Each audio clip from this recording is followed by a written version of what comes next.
早滿座，但我隻身到看，聽見問候，為何自己一個不講可以麼？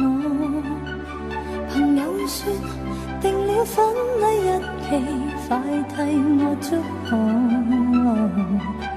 而下次那一位新娘也並非我，避開這一種鋪張的快樂，坐最遠的角落。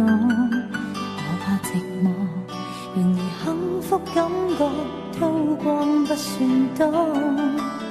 同輩說付更多的婚宴對愛有幫助，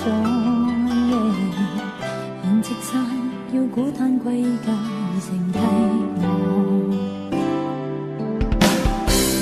別人全部都找到託付那位我的身邊，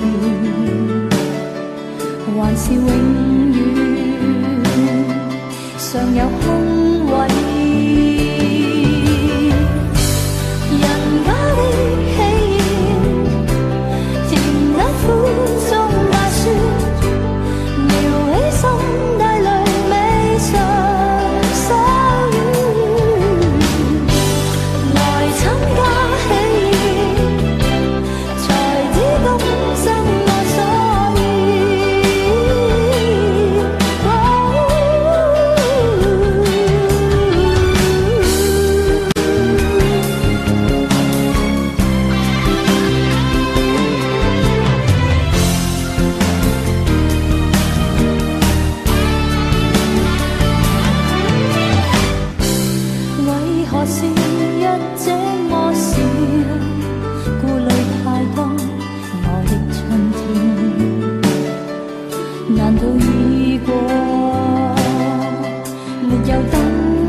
過遍情切，沒瓜葛，什麼都應算清。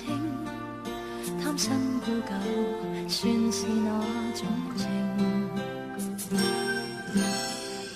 自海水般冷靜，仍難以答應你邀請。